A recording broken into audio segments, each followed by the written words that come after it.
Halo semuanya, balik lagi dengan saya teman-teman ya di Trader ID.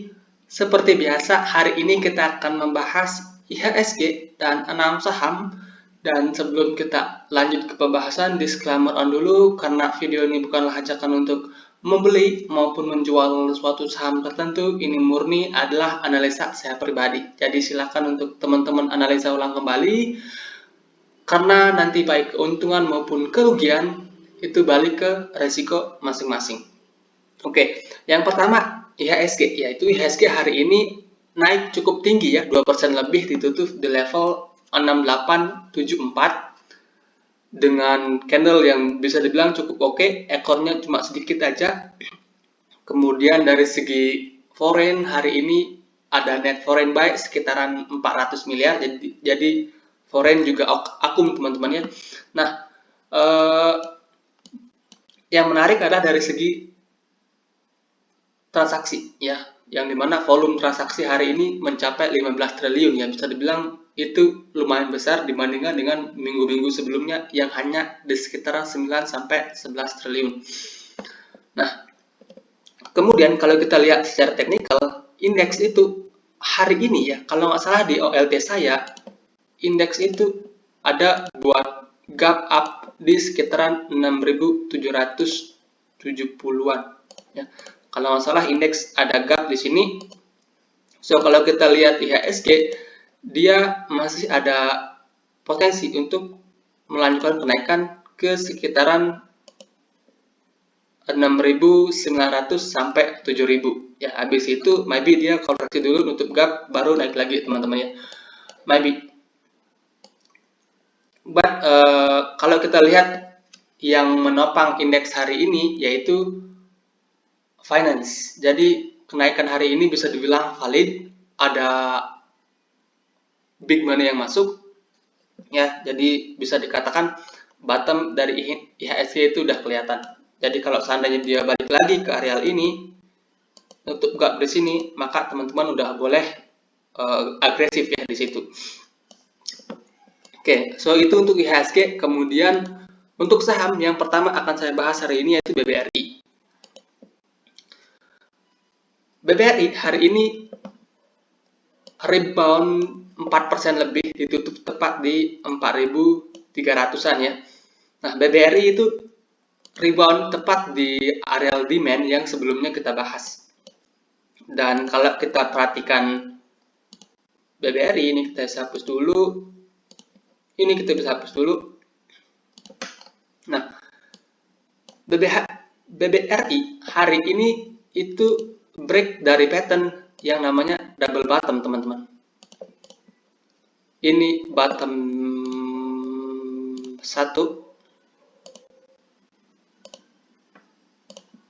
kemudian ini bottom kedua.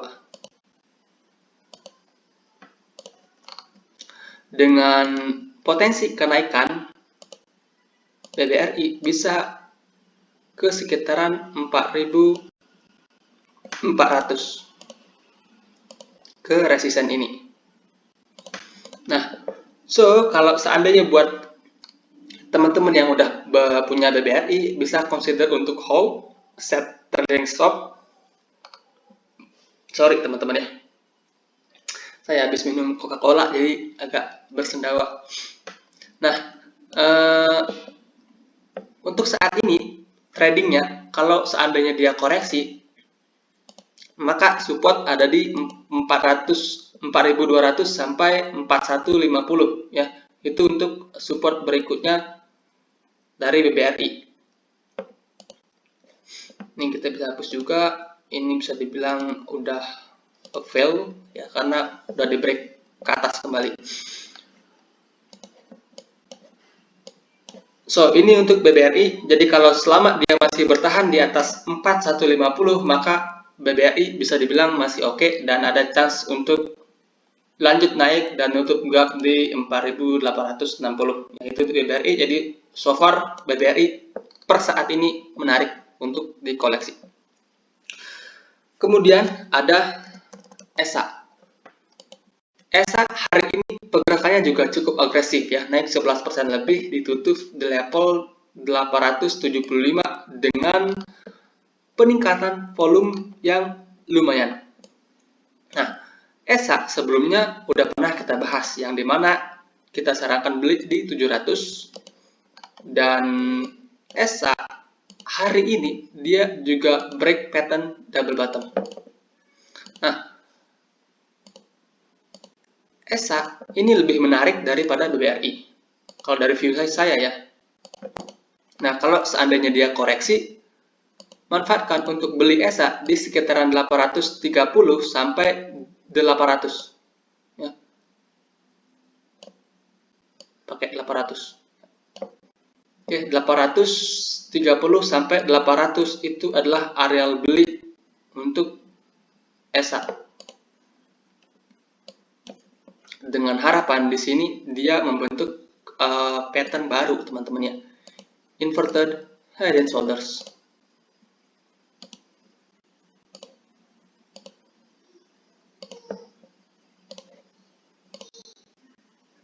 Ini prosesnya masih panjang ya. Jadi kalau seandainya dia koreksi, belilah di sini.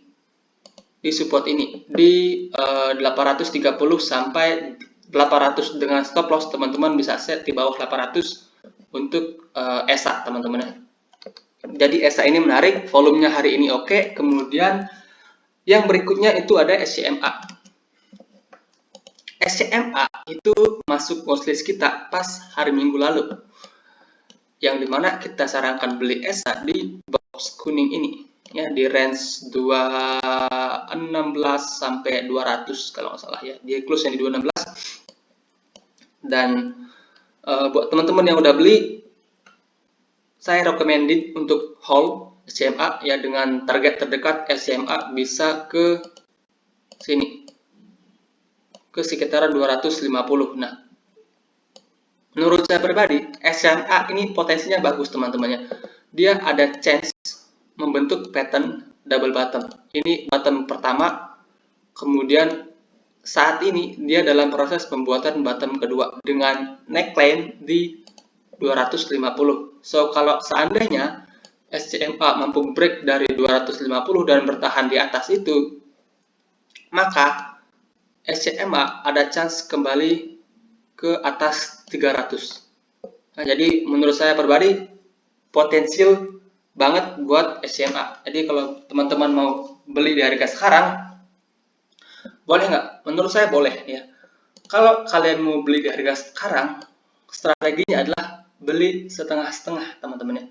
Setengah porsi di harga sekalian, setengah porsi di harga sekarang, kemudian setengahnya lagi buy on breakout ketika SCMA itu confirm break dari 250. Dengan harapan kalau seandainya dia break 250, volumenya gede, maka ada potensi SCMA ke 300-an, teman-teman ya. Jadi so far SCMA potensinya ada dan lumayan gede kalau menurut saya pribadi. Kemudian yang berikutnya ada ABA.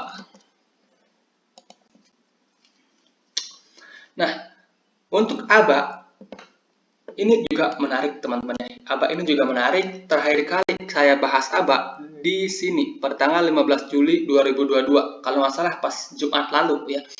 Yang dimana waktu itu saya sarankan beli ABA di sekitaran 230 sampai 220, dan dua candle berikutnya dia nyentuh support dan hari ini naik 10% lebih, teman-teman, dengan peningkatan volume yang signifikan.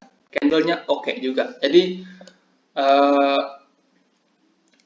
ABA potensial banget buat breakout dari kapan handle-nya ini dengan target terdekat ke 320.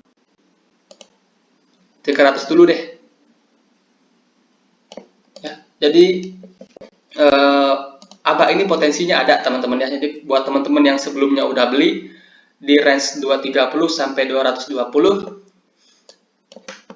ABA bisa di hold dengan target terdekat ke 300. Nah, buat teman-teman yang baru mau entry, strateginya seperti apa? Strateginya adalah teman-teman bisa beli ketika ABA koreksi. Range belinya meningkat dari 240 sampai 220. Ya, kalau seandainya besok ABA koreksi dulu, bisa teman-teman manfaatkan beli di area ini teman-teman ya. Dengan potensi ABA bisa ke 300. Ini menurut saya pribadi ya, chance ke 300 itu cukup besar teman-teman ya. Karena kalau kita lihat dari segi volumenya lumayan oke juga. Jadi kesempatan dia untuk reversal itu cukup gede. Kemudian selain ABA, today yang menarik itu ada Bukalapak. Nah, Bukalapak ini menarik. Dia udah konsolidasi lumayan lama. Dan hari ini, kalau kita perhatikan, Bukalapak itu break pattern yang namanya falling wedge. Break pattern, falling wedge, volumenya meningkat signifikan ya. Jadi ini breaknya valid teman-teman ya. Dengan saat ini resisten terdekat dari Bukalapak ada di 300.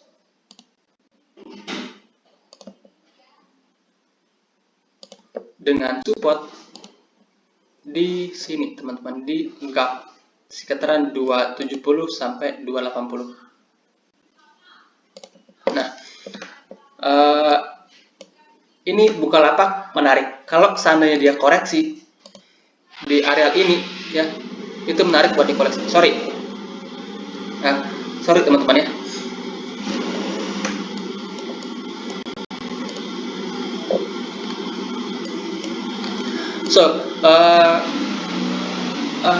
Sorry.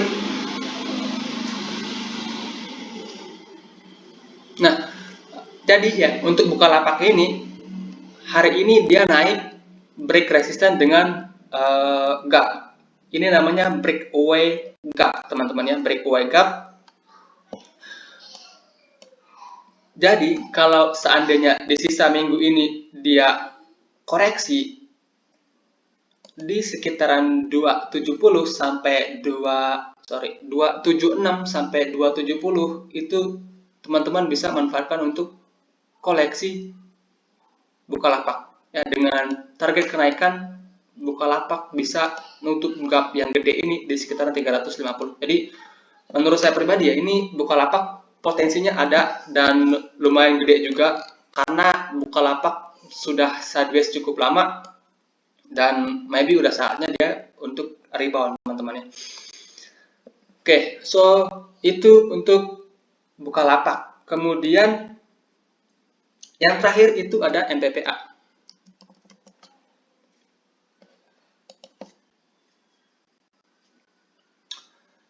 MPPA ini juga hari ini break resisten teman-teman ya. Ini cukup menarik juga, volumenya juga lumayan oke. Terakhir kali saya bahas MPPA, kalau nggak salah di sekitaran candle ini ya, yang dimana waktu itu saya bilang kalau MPPA ada potensi ke 200 technical rebound, dan dia sempat ke 200 habis itu koreksi. Nah, MPPA hari ini dia break dari falling wedge-nya ini, volumenya meningkat teman-teman ya, volumenya meningkat. Jadi ada chance yang cukup besar untuk MPPA mencoba lagi break dari 230.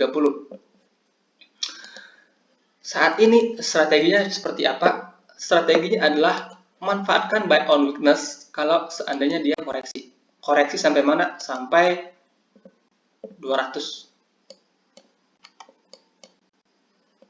Ini adalah area beli di sekitaran 200 sampai 190.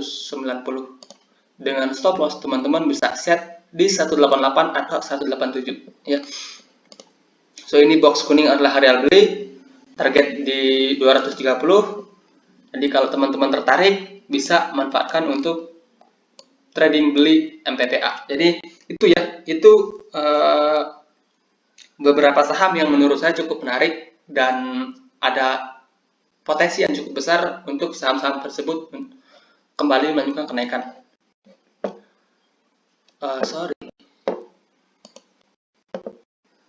Tapi sekali lagi disclaimer on ya, resiko kembali ke pribadi masing-masing. Terima kasih, selamat malam.